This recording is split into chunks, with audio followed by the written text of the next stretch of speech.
ఇద్దరం. నా పేరు జీ రామ్ తేజ, తన పేరు వి సాయి దీపిక. మేమిద్దరం గూడూరు నారాయణ ఇంజనీరింగ్ కాలేజ్లో 4th ఇయర్ ట్రిపుల్ ఈ చదువుకుంటున్నాం.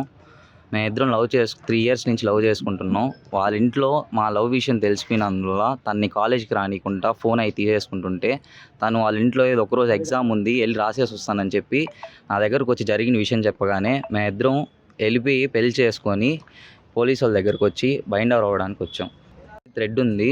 మొన్న రీసెంట్గా మేము బైండ్ ఓవర్ అవ్వడానికి వచ్చినప్పుడు వీళ్ళ ఫ్యామిలీ మెంబర్స్ మన గూడూరు పాత బస్ స్టాండ్లో మమ్మల్ని తరుముకున్నారు, వెంటపడ్డారు. నెక్స్ట్ వీళ్ళు వచ్చి నా ఇల్లు ఇంటర్ క్యాస్ట్ మ్యారేజ్ చేసుకున్నామని చెప్పి తన్ని మా మామయ్య వాళ్ళ ఇంటికి మేము వచ్చాక పిలిపిస్తే తన కౌన్సిలింగ్ ఇప్పిస్తే వాళ్ళ ఇంట్లో వాళ్ళు తన్ని పట్టుకొని కొట్టి తన దగ్గర ఉన్న గోల్డ్ చైన్ అవన్నీ లాక్కొని వెళ్ళేటప్పుడు తనకి మెడ దగ్గర ఇక్కడ డొక్కల్లో అంతా కొట్టారు. అవి అంతా స్వెల్లింగ్స్ ఉన్నాయి. మేము మెడికల్ రిపోర్ట్ అది ఇంట్లో ఉంది, అది మీకు తర్వాత అయినా సబ్మిట్ చేస్తాం. నా పేరు వి సాయి దీపిక. నేను Narayana engineering college B Tech final year చదువుతున్నా, ట్రిపుల్ ఈ. తను 3 years నుంచి లవ్ చేసుకుంటున్నాం. ఇలా మా ఇంట్లో తెలిసిపోయింది. అప్పుడు ఫోను కాలేజ్కి వద్దని చెప్పారు.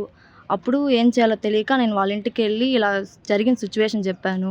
అప్పుడు మేము వెళ్ళి ఒక శివాలయంలో పెళ్లి చేసుకున్నాము.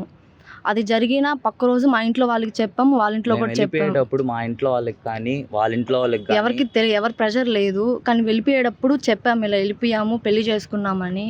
వాళ్ళు ఇంకేం మాట్లాడలేదు. ఇంకా పక్క రోజు పెంచులయ్య అనే అంకుల్ వాళ్ళ ఇంటికి వెళ్ళి ఒక డిస్కషన్ జరిగింది. అప్పుడు వాళ్ళన్నీ మాట్లాడి గొడవ చేసి ఇంకా చైను ఫోన్ అన్నీ తీసుకున్నారు. అప్పుడు కొట్టారు. ఇంకా లాస్ట్లో వచ్చి మీకు మాకు సంబంధం లేదని చెప్పారు. అప్పుడు మేము ఇక్కడికి రావడానికి వస్తున్నప్పుడు మా ఇంట్లో వాళ్ళు మా ఇద్దరిని తరుముకున్నారు. అప్పుడు పరిగెత్తి అలా ఇలా ఎస్కేప్ అయిపోయాము. ప్రాణరక్షణ కోసం ఇక్కడికి వచ్చాము. నాకు మా భర్తకి కొంచెం హెల్ప్ చేస్తారని. అంటే అబ్బాయి ఎస్సీ, మాది ఓసీ, క్యాస్ట్ ఫీలింగ్ ఎక్కువ ఉంది మా ఇంట్లో. దానివల్ల మీరు ఏమైనా ప్రొటెక్షన్ ఇస్తారని వచ్చాము. ఇండియా పాకిస్తాన్ ఉద్రిక్తతలపై లేటెస్ట్ అప్డేట్స్ కోసం డౌన్లోడ్ చేసుకోండి RTV Live యాప్.